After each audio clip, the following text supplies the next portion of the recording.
Hi, my name is Eli Lambert from the North by Northwest CrossFit community.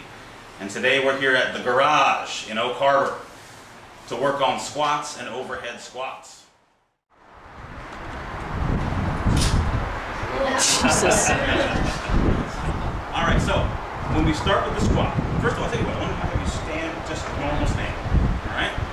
So is the squat first, the start of the squat position, just normal standing? What does he need to change to get into a good squat position? Feet a little wider, perhaps. Feet a little wider. Okay, let's start from the bottom here. He's going to widen out his feet. Now, there's something that the human body does. The body feels more stable with a wider stance, and a lot of times you'll see people even externally rotate. Now, it's a bit of a trick question. Let me have you do that for me. Real wide and real externally rotate, even wider. There you go. Why does the body, why do people like to do this? It is a shorter and excellent answer. It also feels more stable. Here's the trick part of the question. Is it more stable? It is. For the first inch to about the fourth inch, it is more stable. But once you start getting down low, to go ahead and do a squat in that position, start getting down low, it's going to be pulling your knees into internal rotation, which is a terrible position for the hip. Yeah, and look at his feet. They're getting pronated. It's just a bad position all around. Come on up. So it's a bit of a trick to the brain. The brain thinks, if I get really wide, I'm going to be nice and strong, and it's only true for the first part of the squat. So you want your feet just a little bit wider than shoulder width. All right. And when you're talking about squats, you're talking about a million different animals. But what we're talking about with CrossFit squats, with air squats, is something called a hip break. That means the first movement that's initiated is the hips. Now, almost immediately with a mature squat, the knees are going to go as well, but wherever you start, if you don't start right, you're not going to end right. So why don't you show me a good squat? All right, let me have you do maybe four or five more. We're just going to watch. He's cracking in the knees a little bit. I think we should have warmed up a little bit. Good. Anyone see anything that might be at fault so far? It's okay if you don't. It's okay if you don't want to answer. We'll get into that a little more later. All right, so that was a very good squat. Tyler has a lot of experience with CrossFit. Maybe at the end there might have been just a little bit of loss of lumbar curve, but I'm getting ahead of myself. First of all, let's talk about mature and immature. So when you first start in CrossFit, you may not have the flexibility to have a fairly close stance and go down into a full squat. So a lot of times you may have an immature squat, but still an acceptable one. Would you show us that with a little bit more lean forward? There you go. All right, come back up. All right, so go ahead, back down one more time. Take a look at his knees. Now they're not bad at all, but they're not going past the toes, and therefore his torso is having to cant forward, probably about 45 degrees there.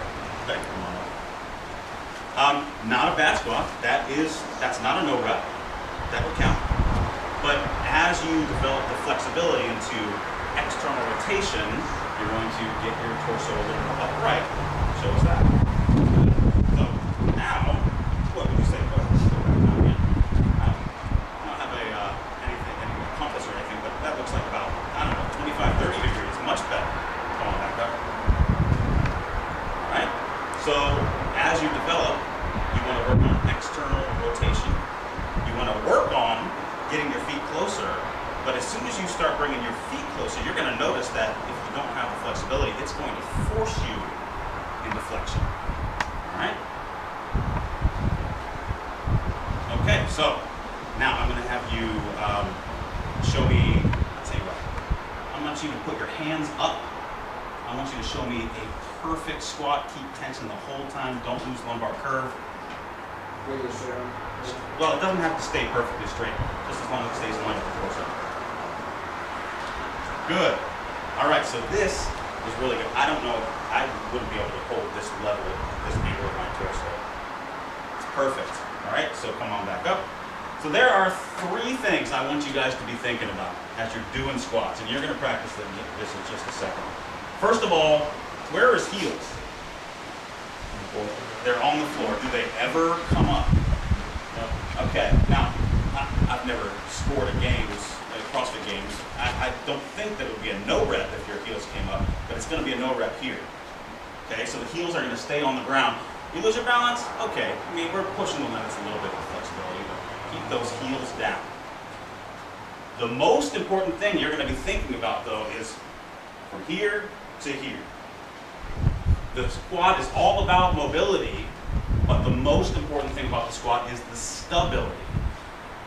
The purpose of your legs, the purpose of your arms, is to move your spine safely from point A to point B without injury.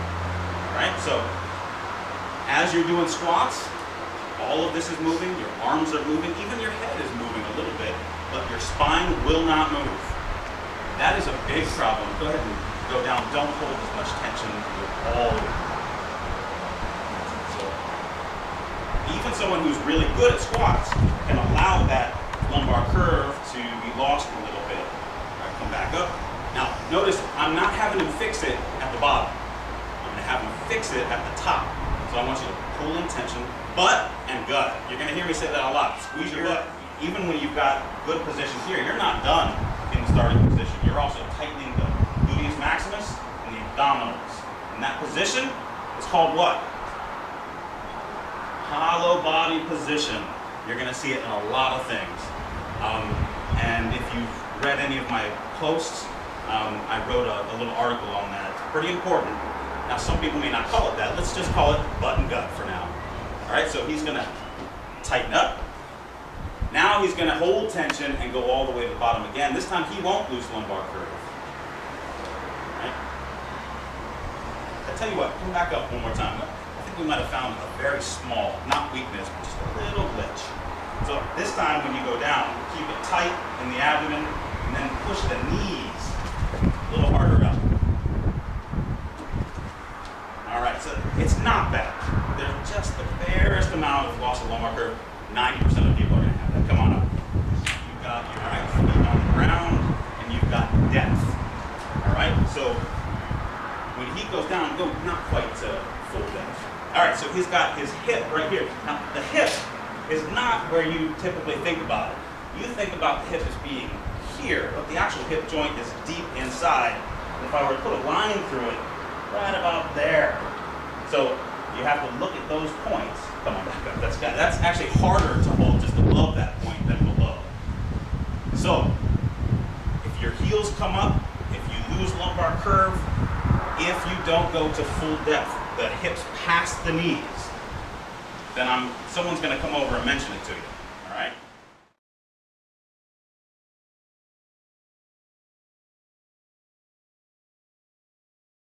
But I want to show you guys some secrets. So, would you like to be a candidate for showing some secrets? Sure, let's do it. Okay, so I want to have you lay on your back. Forget about that PVC pipe. All of you can forget about your PVC pipes. Even this one? Don't forget about that one. That cost me $50. All right, so first of all, you don't want to just stretch blindly. You want to know why you're stretching and what you're stretching, okay? Well, let me clarify. You want to know the movements you're stretching. Because if I were to say, let's see, if I were to lift up this leg, now, you guys, this is a trick question. I'm just going to warn you beforehand. If I were going to say, boy, I really have a hard time getting that knee up, boy, and when I straighten this leg out, boy, that's really tight. Well, what's probably limiting him? An hamstring. Okay, but the answer is, who cares? Just stretch the movement, all right? I thought that one would be pretty obvious there. All right, so we're going to assess. First thing I'm going to do is do a flexion movement, and he's a little bit tight here, but he's a strong guy. That one's one I expect to be tight. He's got enough motion there. If I do external rotation, though, boom, yikes, that is tight. We're going to work on that a little bit. All right, let's look at what we just said. The knee flexion and hip flexion, and that's pretty tight, but actually it's not bad at all. So, if you have trouble getting your knees apart, if you feel like under load, your knees are coming closer together in the squat, that's external rotation. You guys, I'd encourage you to go home and try these 3 movements on yourself. Knee not to the chest, but out a little bit to the side. That's the proper movement of the hip. That's hip flexion. External rotation is the foot coming across the other leg. And then what we typically think of as a hamstring stretch. And it is the hamstring, of course, but there's other things that could be limited. All right? Test those 3 motions. If the flexion is tight, you can stretch it, but the best thing to do for tight flexion is to do full range squats. All right? But for the external rotation, what you want to do is do the external rotation, time it with the breathing, exhalation, inhalation, you get a little relaxation. So now I'm going to show Roy how to do it on himself. I want you to reach and grab that leg with the other arm. There you go. So you may need to use some rope. I like to use nautical line because it's meant to be handled. Just wrap it around the foot. But what you're doing essentially is just pulling, breathe out, just let it go a second to breathe in. You're letting it go because you're actually slowing down blood flow when you do the stretch. That's no problem in the short term, but hold it for more than a minute, you might be causing some problems. All right, so this looks pretty uncomfortable for him, so I might advise him to do this in sitting, maybe cross it over the other leg. Good. And so if he's doing it here, he may move his body towards the leg in a stable spine position, of course. Good, are you feeling that? All right, I want you to take the knee and kind of push it down with the other hand as you're doing it. So this is a tough one because he's in a long sit position. It might be better in a chair. He gets a little more leverage on it. All right, so the hamstrings. Those are always a fun one for us. So typically tight in men. All right, so 2 ways to do this. Lay down again. All right, this is called a popliteal stretch. You're going to keep your thigh up and down, straight, perpendicular to the ground, and you're going to go ahead and take your hands and kind of lock it in there. You're going to use your muscles to straighten it at that point. Now, you can use rope, like I said, to enhance the stretch, but you really don't need it.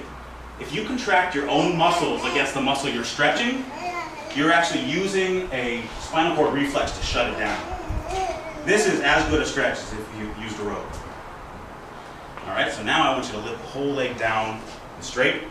Keep that knee locked and bring it up.